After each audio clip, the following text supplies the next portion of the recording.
अस्सलामु अलैकुम दोस्तों, उम्मीद करते हैं कि आप सब खैरियत से होंगे। अल्लाह ताला आप सबों को हमेशा खुश रखे और सेहत व तंदुरुस्ती में बरकत अता फरमाए। सबसे पहले आप सबों को शिक्षक दिवस की हार्दिक शुभकामनाएं हैप्पी टीचर्स डे। हम अपने उन असातिज़ा को, टीचर्स को सलाम करते हैं जिन्होंने हमें इस काबिल यहाँ तक पहुँचाया है। तो आइए हैप्पी टीचर्स डे, शिक्षक दिवस जो है उसी के मुनासिबत से कुछ बातें करेंगे। सही क्या है, गलत क्या है, सही क्या है, गलत क्या है, ये सबक पढ़ते हैं। झूठ क्या है, सच क्या है, ये बात समझते हैं। सोचता नहीं कुछ भी राहों को सरल बनाते हैं। सोचता नहीं कुछ भी राहों को सरल बनाते हैं। उस्ताद बादशाह नहीं होता मगर अपने तलबा को बादशाह बना देते हैं। उस्ताद बादशाह नहीं होता है लेकिन अपने शागिर्दों को बादशाह बना देते हैं। ज़िंदगी में उस्ताद और तालिब इल्म का संबंध बहुत ही कीमती होता है, क्योंकि सबसे पहला उस्ताद जो इंसान की ज़िंदगी में होती है वो एक माँ होती है। क्योंकि माँ जब शिक्षित होगी तो बच्चा भी शिक्षित होगा। एक माँ के लिए बहुत ज़रूरी है कि वो तालीम याफ्ता हो, शिक्षित हो। क्योंकि जब माँ तालीम याफ्ता होगी, माँ पढ़ी लिखी होगी, तो बच्चों का भी उसी हिसाब से वो तरबियत करेगा। बच्चों को अच्छे लाइन पर लेके जाएगा, बच्चों की अच्छी तरबियत करेगा, बच्चों को पढ़ने के बारे में बताएगा कि नहीं, तालीम एक बहुत बड़ी कीमती चीज़ है। Education is the power. क्योंकि तालीम, शिक्षा जो है एक पावर है।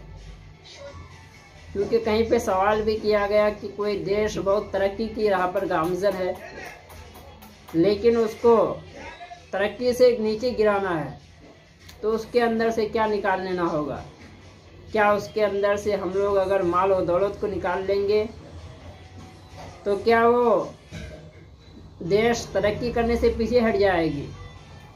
तो वहाँ पे ये बात साबित हुआ कि नहीं, माल और दौलत निकाल लेने से वो देश तरक्की की राह से पीछे नहीं हट जाएगा, बल्कि उसके अंदर से जो कीमती सरमाया है, जो तालीम है, एजुकेशन, शिक्षा जो है, उसको जब उसके अंदर से हम लोग निकाल लेंगे तो कौम खुद ब खुद बर्बादी की राह पर चली जाएगी। जिस कौम के अंदर, जिस समाज के अंदर तालीम नहीं होता है, शिक्षा नहीं होता है, वो कौम, वो समाज, वो घर यूं ही बर्बाद होता हुआ चला जाता है। इस वजह से सबसे पहले अपना बच्चा को कम खिलाइए लेकिन उसको शिक्षा दीजिए, उसको तालीम दीजिए। क्योंकि जब उसको पढ़ाएंगे लिखाएंगे, वो कहीं भी रहेगा, कहीं भी देश के कोने में रहेगा, वो अपना ज़िंदगी अपना तरीके से वो गुजार ही लेगा।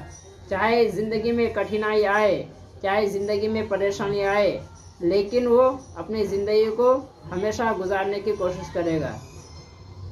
क्योंकि एक उस्ताद वो चीज़ होता है, माँ बाप पैदा करते हैं, परवरिश करते हैं, लेकिन ज़मीन से लेकर के आसमान को छूने की जो ताकत अंदर में निखारता है, ताकत जो पैदा करता है, वो एक उस्ताद होता है। ज़मीन से लेकर के आसमान को छूने की ताकत इंसान के अंदर पैदा करता है। पत्थर जैसा चीज़ को मोम बनाता है, वो एक उस्ताद होता है। क्योंकि तीन ही चीज़ के वजह से इंसान में राब्ते रहते हैं। एक डर की वजह से, दूसरा इंसानियत की वजह से, तो तीसरा गर्ज की वजह से।